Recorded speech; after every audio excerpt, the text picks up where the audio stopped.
Hello everyone. In this video, we will continue the journey of Toru and the others struggling to survive as livestock. In the previous video, Itsuki was defeated by Hino in a death match.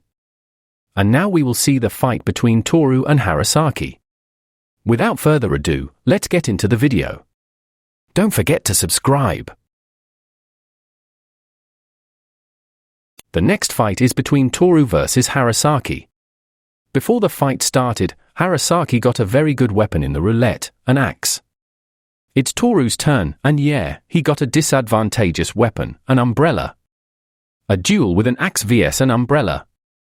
Who will win, the savage or the pink lady? The fight began. Without wasting time, Harasaki immediately charged towards Toru. Toru, who was in a disadvantageous position, tried his best to take advantage of the umbrella. Harasaki, who felt he had the upper hand, underestimated Toru. He quickly swung the umbrella at Harasaki's face and hit him. Toru landed a two-hit combo, taking advantage of the umbrella's lightness and reach. Toru thought that the only way to beat him with an umbrella with no attack power was to make many more moves. Toru is fighting surprisingly well with the umbrella. But Harasaki didn't just sit back, he then blocked Toru's attack. Then he destroyed the umbrella with one slash. Toru, who could no longer take advantage of the umbrella, began to be overwhelmed. Harasaki then threw a kick and hit Toru right in the stomach. Harasaki, who had a long grudge against Toru, immediately attacked Toru again. Toru, who was in a lower position, quickly avoided the attack.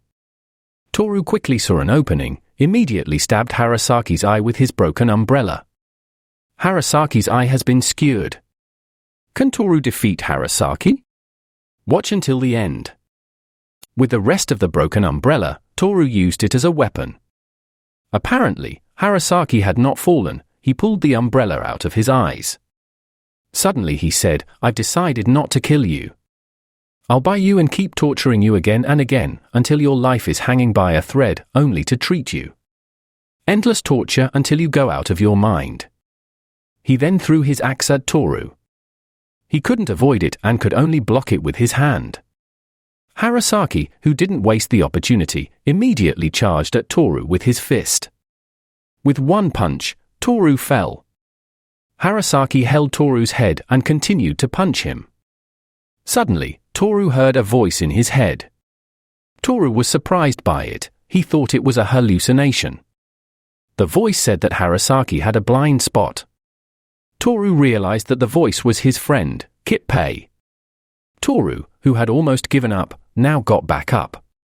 He took Harasaki's axe and attacked him in his blind spot. But Harasaki realized it and blocked it. Unknowingly, Toru was still holding the broken umbrella. Toru then stabbed Harasaki's another eye. The host and the audience were silent watching the fight. Now Harasaki was completely blind. A blind point is an area of the human retina where light can be detected. When Harasaki was looking at the axe, part of the right side must have been omitted from his field of vision. Harasaki finally fell. Since Harasaki has lost sight in both eyes, it's impossible to continue the fight. The winner is Michio Toru. After the fight is over, Toru is still curious about the voice in his head. The chairman approaches Toru and says that everyone bet on Harasaki. The audience goes wild when there's an upset. With Toru's victory, he wants to buy Itsuki. But Toru doesn't earn enough for that in the lowest rank shows. Itsuki is not even covered under any health insurance, so they're observing his condition in another room. If he recovers, he'll return to Toru's quarters. If he dies, then he'll be processed into meat. Hearing that, Toru gets upset. Then the chairman says, "You think anyone who could enjoy watching such a show is a rational deserver of human rights? This ain't no joke." The chairman just laughs seeing Toru, who is upset. With Toru's victory, he was treated in the medical room. The doctor stitched him up before it kicked in.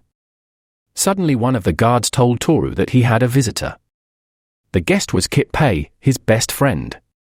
Then Toru thought that the voice he heard earlier was Kippei's voice.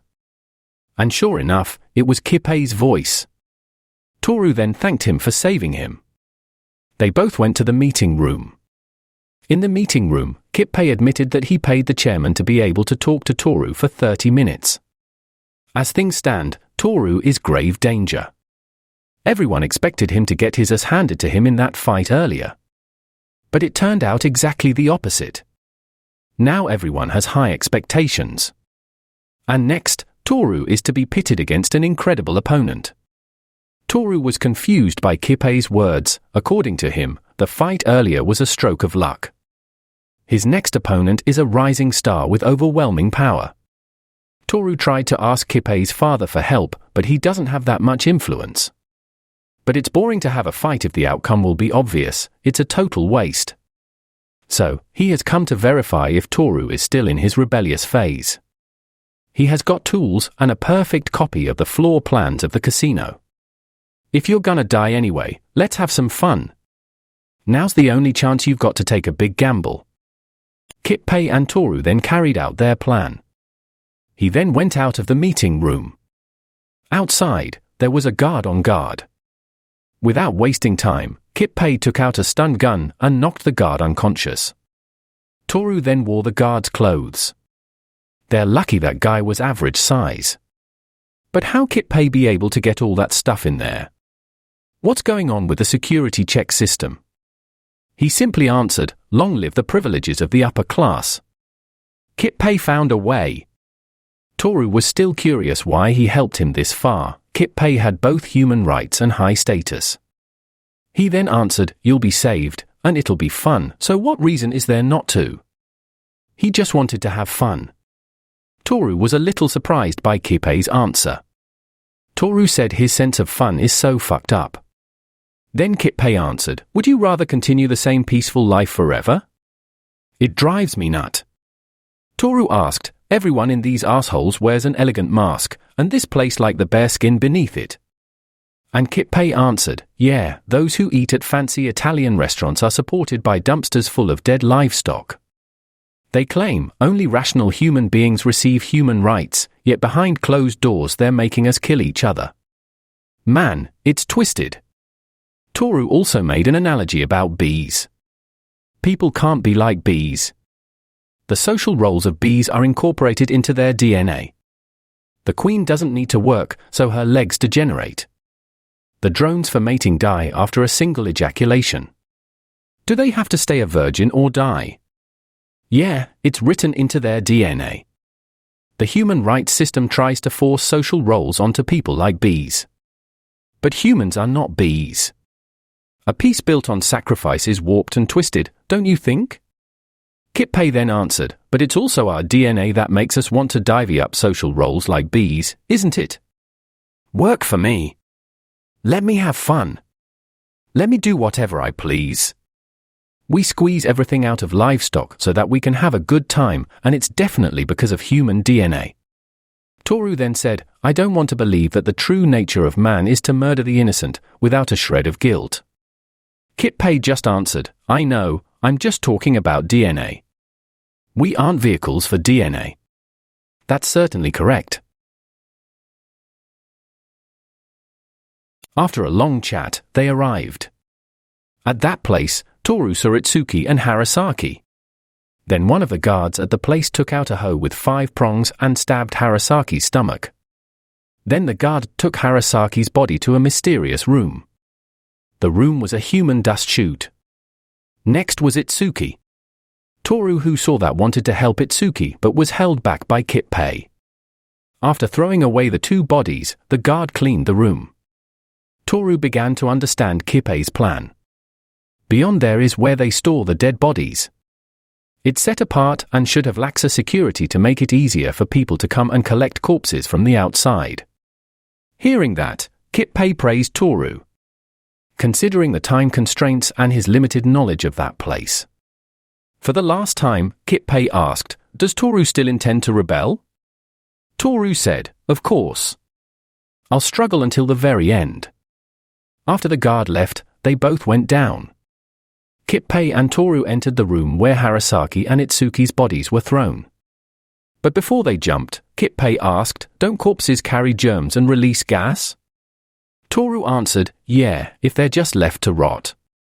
There's a risk of the outbreak of disease, and gas is released. These corpses are probably destined for Code F. They won't let the ones meant for fodder rot." They both hesitated a little to jump into the corpse dump. But Toru was determined and had no time to hesitate. They had no other way out. Seeing Toru's enthusiasm, Kit-Pei became excited too. They both jumped into the place. Did they succeed with their plan? What will happen to both of them? Please read the manga You Have No Human Rights. Thank you for watching this video. See you in the next video.